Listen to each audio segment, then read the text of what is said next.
بسم الله الحمد لله والصلاة والسلام على رسول الله صلى الله عليه وسلم وبعد waxaan runtii halkan salaam qiimo badan uga soo gudbinayaa bulshaweynta ay hormuudka u yihiin haweenka Soomaaliyeed ee degmada Cabdicasiis maamulka iyo mas'uuliyiinta nabadoonnada iyo culimada iyo akhyaarta iyo hay'adaha amniga intaba waxaan leeyahay assalaamu calaykum waraxmatullaahi wabarakaatuh salaan kadib waxay noo tahay howlihii isdaba joogga ahaa oo aan maalmahan aan qabanaynay waa waddadii saddexaad oo aan dhagax dhigayno saakay asbuucan gudihiisana waa waddadii labaad aan leeyahay labadii asbuuc isku xigtana waddadii labaad ay ka soo gelaysaa waa runtii garawsho ay garwaaqsadeen shacabkii muqdisho deganaa iskaashiga iyo iskaalmaysiga macnaha uu leeyahay ilaahayna wuxuu leeyahay watacaawanuu cala albirri waataqwa isu kaashada samafalka iyo wanaagga isku kaashada tanna waxay ka mid tahay samafalkii iyo khayraadka isku kaashada layidhay ayay qayb ay ka tahay inaan waddo isu kaashano oon dhagax dhigno waa ogsoontihiin rasuulkayna calayhi salaatu wasalaam iimaanka markuu ka sheekaynayey iimaanka wuxuu yidhi waa dhowr iyo 70 shucbo waxaa ugu sarreeya tawxiidka waxaana ugu hooseeya yidhi imaadatul adaa cani dariiqi jidka oo wax yaroo dadka dhibaaya laga qaado jidkaani mootooyinka kukufaayeen oo dadka kukufaayo baabuurta ay ku qallimaysay haddii aan maanta aan laami ka dhigno waa dareemi kartiin sow naqanaayo marka guul ayay noo tahay way ku mahadsan yihiin maamulka degmada Cabdicasiis ay ugu horeyso ubax hogaaminta ay ku hogaamisay dadka deegaankan degan inay qayb ay ka qaataan dhismaha waddadan oo maamulka gobolka Banaadir iyo ayagaba iska kaashadaan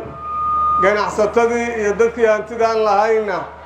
ay ayaguna garwaaqsadeen far kaligeed fool ma dhaqdee hantidooda inaysan kaliya calooshuu badnaane inay dadku kala faa'iidaystaan ayaguna ay garwaaqsadeen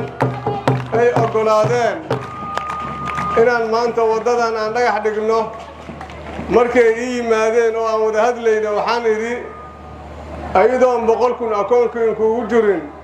waddada dhagax la dhigi maayo markay dib iigu soo laabtayna waa isweydiinay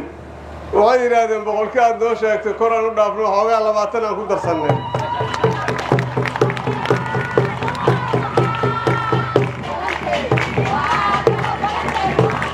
taas ayaa waxay keentay inaan marka maanta aan dhagaxi dhigno shirkaddii lala heshiiyo waxaan laakiin idiin sheegayaa shirkadda waddadan dhisayso injineerada gobolka Banaadir iyo ayagaa ka fadhiisanaya isbeeska laamiga uu dhaqanayo annaga ma rabno inta la muluxmaaluciyo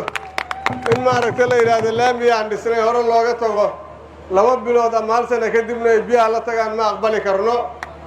waxaan rabnaa ingarasiya laga rabaa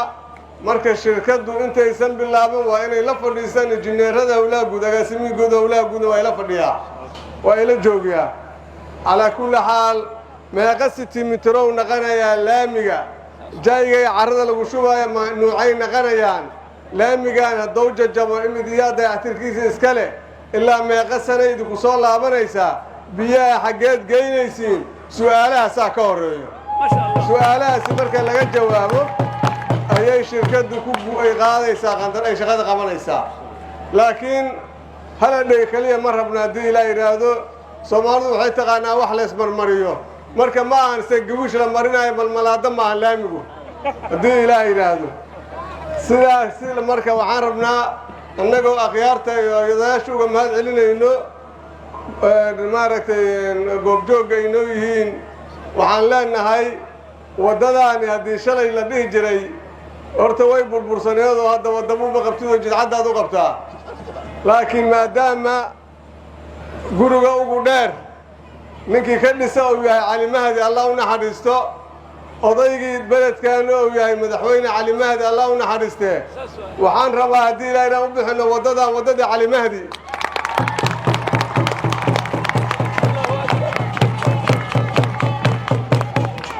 marka waxaan dhisaynaa waa wadada Cali Mahdi haddii ilaahay yiraahdo Cali Mahdina waa ogsoontiin meesha iyo goobta meesha uu idinka joogo waa gara kartiin marka calaa kulli xaal waxaan rabnaa wadooyinka hadda kadib insha Allah magacyo cusub aan u bixin doonaa dadka taariikhda leh ayaa loogu magac dari doonaa haddii ilaahay yiraahdo markii aan tii ka daru bixinayna waxaa lagu yiri ma aqaan sida Mahdi ma wax baa la dhihi jiray lagu yiri marka waxaan dhahay suura dahab ma aqaan magaca nin carbeed marka waxaan raadin ninkaas ma noole ninkii Soomaali taariikhda kula aan u bixinaynaa dhahno tan hadda ninkii taariikhda kula ayaan u bixin doonaa haddii ilaahay yiraahdo marka waa maasantiin wassalaamu calaykum waraxmatullaahi wabarakaatuh